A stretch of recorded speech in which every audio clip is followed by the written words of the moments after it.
በ1985 የፒኮክ ጫማ ፋብሪካ ስራ ሲጀምር 4 ሰራተኞች ብቻ ናቸው የነበሩት።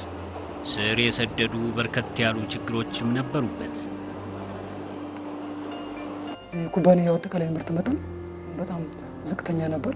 የሚመረቱት ምርቶች ጥራት ያላቸው ምርቶች አይመረቱም፣ ግድፈት ነበረባቸው። ሌላ ደንበኛ በሚፈልገው ምርት በሚፈልገው ሰዓት አያገኝም። በአቅርቦት ጊዜም ክፍተት ነበር። የሥራ ቦታ ደህንነት ምቹ አልነበረም። ሰራተኛ ሞራልም ሰራተኛ ብዙ የተነቃቃ አልነበረም። የሥራ ቦታም ጥበት ነበር። በዓለም አቀፍ ደረጃ የጫማ ገበያ ውድድር እጅግ ከባድና ፈታኝ ነው። ህልም ተፈርቶ ግን ሳይተኛ አይታደርም። በፊት በተለምዶ የምናየው አሰራር አለ። ዋጋ ያያሉ፣ በምን ያህል ነው የምትሰሩልን፣ ሁለተኛ ጥራት ያያሉ፣ ሶስተኛ ዴሊቨሪ ታይም መቼ ነው የምታስረክበን፣ ያንን መጠበቅ። አሁን ከዛም በላይ 1-2 ስቴፕ የጨመረበት ሁኔታ ነው። ገዢዎቻችን ምን ያያሉ፣ ይሄንን የምገዛው ምርት እንዴት ነው የሚሰራው፣ ማን ነው የሚሰራው፣ በምን ይዞታ ላይ ያለ ፋብሪካ ነው የሚሰራል፣ አሰራሩስ ምን ይመስላል፣ የአካባቢና ሴፍቲና ሶሻል ኢሹስ የሚባሉ ኢንቫይሮንመንታል ኢሹስ እንዴት ነው የሚያየው ይሄ ፋብሪካ የሚል ጠለቅ ብሎ የማየት እጃቸውን የማስገባት ሂደት ጀምሯል። ስለዚህ ምንድነው እኛም ከዛ አይነት ጥያቄዎች ጋር አብረን ከጊዜው ጋር አብረን የምትሄድበት ለየት የምትልበትን ሁኔታ ማስቀመጥ አለብን።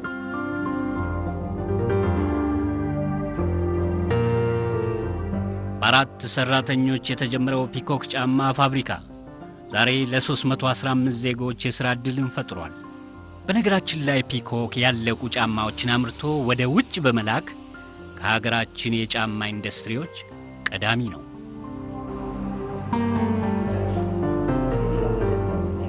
ፋብሪካው የካይዘን ሥራ አመራር ፍልስፍና መተግበር የጀመረው በ2006 ታህሳስ ወር ላይ ነው። 296 ሰራተኞችን በማሰልጠን 42 ክለቦችን በማደራጀት 200,000 ብር በጀት በመመደብ የባለሀብቱን ቁርጠኝነት ያየንበት ነው። የግል ድርጅት ነው፣ የግል ባለሀብት ነው፣ ባለሀብቱ ነው የሚመራው።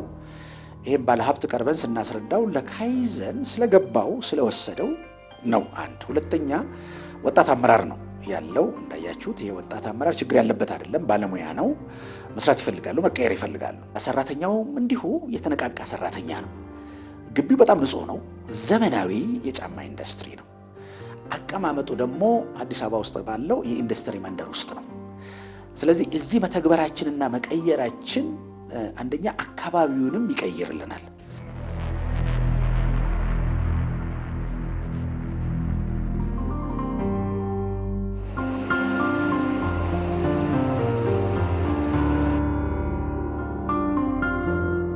ፓተርኖች በስትክክል ያለ መቀመጥ ነበር። የመዝረክረክ ቦታዎች ነበሩ፣ ቦታ ያለ መመቻቸት። ትክክለኛ ነገር ለማግኘት የሚወስድብህ ጊዜ ራሱ ከ10 እስከ 15 ደቂቃ መዝገብ በመፈለግ ጊዜ ይወስድብን ነበር።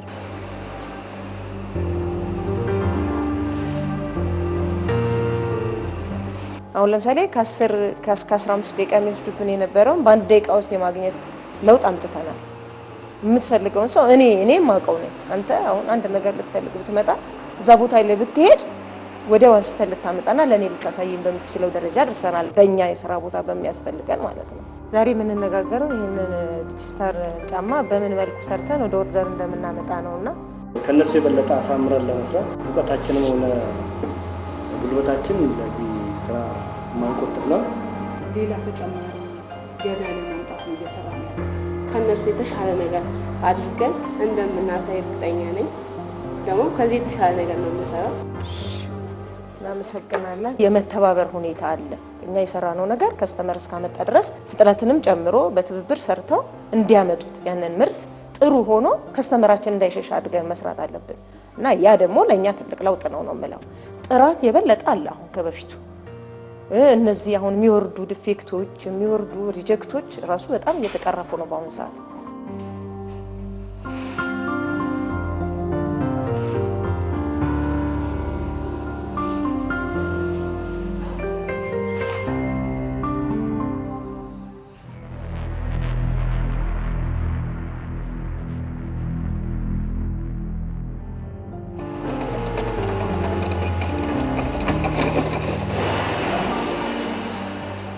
ስራ ሰዓታችንን በመሸከም በማንሳት በማስቀመጥ ብዙ ጊዜ እናባክን ነበር።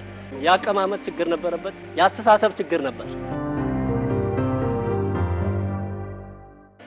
በቃ ካይዘን ከመጣ በኋላ ብዙ ለውጥ አለ። በቃ በጽዳትም ሆነ በአቀማመጥም ሆነ የውሃ እንኳን ሃይላንድ የሚቀመጠው ዝም ብሎ ነበር ውሃ። ያንን ራሱ አቀማመጥ ሁሉ ተለውጠዋል።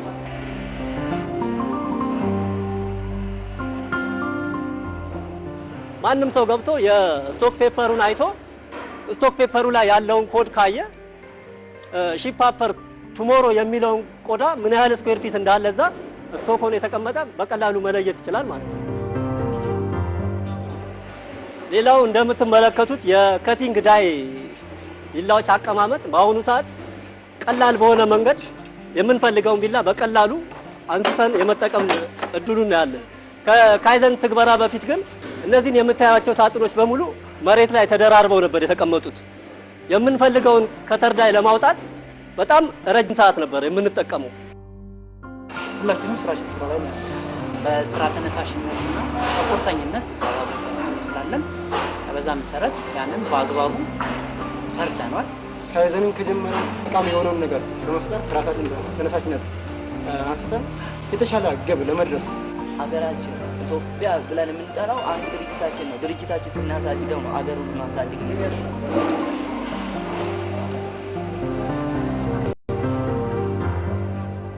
ወደ 91 የሚሆኑ ቁሳቁሶች በማጣራት ትላልቅ ማሽኖች የማይሰሩበት ሁኔታ ነበረ። ወደ 23 የሚሆኑ ማሽኖች የስፌት ማሽን ሳይጠገኑ መጠገን እየቻሉ ግን በግዴለሽነት ሊሆን ይችላል ትኩረት ባለማድረግ ሊሆን ይችላል ሳይጠገኑ ቁጭ ብሎ ነበረ። በዚህ በካይዘን ከተንቀሳቀሱ በኋላ ግን ከ23ቱ 18ቱ ጠግነው ወደ ስራ ነው ያስገቧቸው።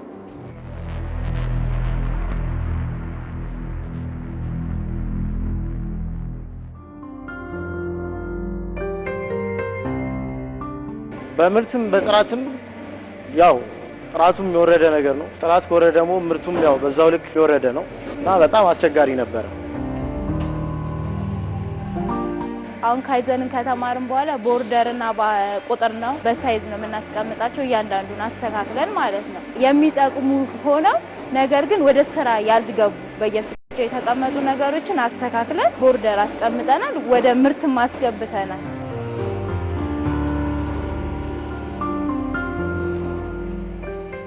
አንደኛ የሰራተኛው ሞቲቬት መሆን ሁላችንም በምንሰራበት ስራ የራሳችን የሆነ ሞራል ሰጥቶን እንድንሰራ ስራችንን አቅልሎልናል። ካይዘን ያጋጠማችሁ ችግር ካለ አለ ባስኬታና በቶም ላይ ችግር እንዳለ አለመበሳት።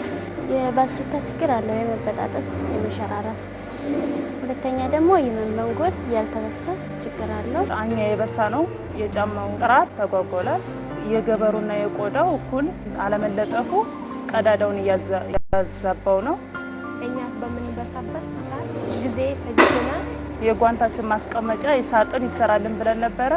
እስካሁን የተደረገልን ነገር የለም።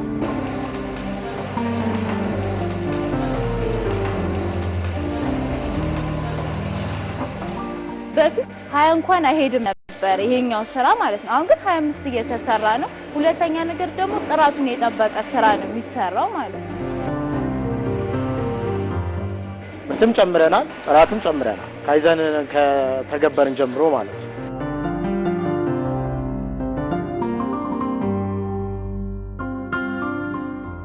እቃዎች የመደራረብ ነገር ነበር።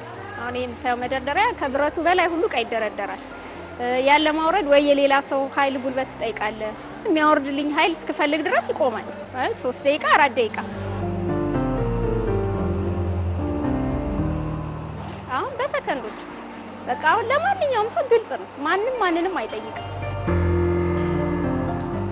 መደርደሪያ ያስፈልገ ነበር፣ ሼልፍ ማለት ነው። ባለሙያ መጥቶ ገመተል 150 ሺህ ብር ነው የተገመተው የኔ ስቶር ብቻ ማለት ነው። ባለን ያለ ምንም ወጪ መስሪያ ቤት ውስጥ በምናገኘው ነገር ለምን መደርደሪያን የሚተካ ነገር አንፈጥርም? ሌላው በፊት ነጭ ወረቀት ነበር የምንጠቀመው። በብዛት ነጫጭ ወረቀት ይበዛዋል ካርቶኑ። ስታየው የቱ መለያ ይሁን ስም ይሁን አትለየው ነጭ ከሆነ።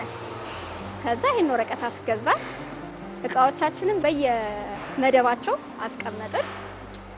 12 ቀን ተኩል ነው የፈጀብን። በ4 የሰው ኃይል ነው የተሰራው። ይሄንን ስራ ለመስራት 1 ቀን ብቻ ነው ኦቨርታይም የገባ ነው። ግማሽ ቀን እሷ ነው።